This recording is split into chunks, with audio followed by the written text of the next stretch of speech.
isa na raw ngayong sport? Ang pinapalakas ko ay yung pangako po dito. Para ako pag silang palang kalaban mo, mamanid lang yung mukha mo. Sa lakas ng impact ng sampal ko, sa ng mukha dito.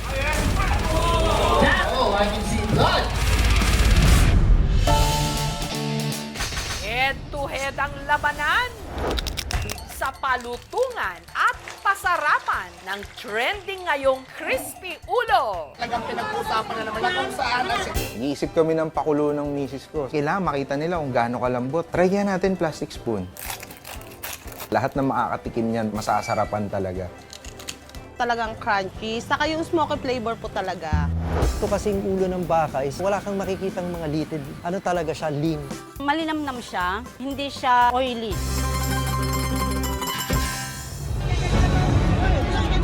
Puno na natumba sa kasagsagan ng masamang panahon sa Lanao del Sur. Dumagan sa mga pangarap ng ilang estudyante. Hindi pa sila matanggal doon. Yung 5, andun po mismo sa may malaking puno. Nakalagay pa doon yung motor na sinasakyan nila. Pagka-klase mo ka, pero niya nga talaga matero. O sisi ako sa walay na siya para nakangalikin pagkalalakaw nga. Miya lalako ron niya magin na po ilagwi kami. Nasugatan po yung 6, yung isa. Aduh, di alago ka ba?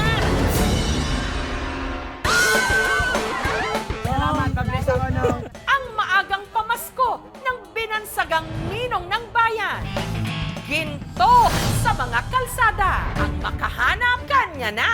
Nagre-range yung price ng alas, mga 8,000. Tumagal din po ako ng 4 na oras po. Paghanap, matawaanin ako. Siyempre, makatulong po sa pamilya ko.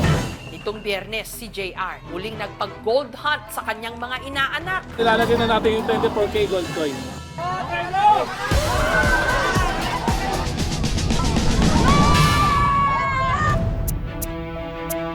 95 or more ng sakit maiiwasan. Doktor ng bayan, Doc Willie Ong.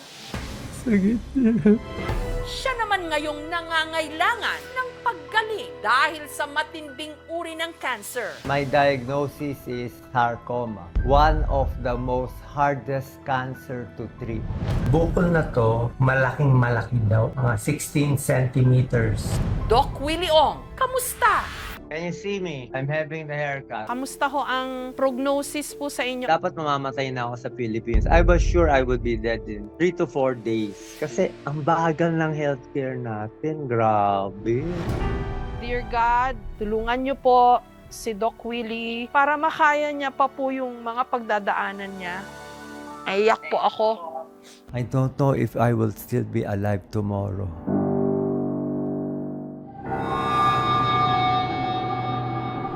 Sa madilim na eskinita ng Quezon City, nitong nagdaang Friday the 13th, Pagtingin ko sa gilid ko, may nakita ako nakatayo. may na-videohan na Wala pong ulo. pugot ang ulo. Nilabutan niya, no? Parang ang tagal ko dito. Ngayon lang may lumbat na ganyan na pugot ang ulo. Sobrang nakakatakot.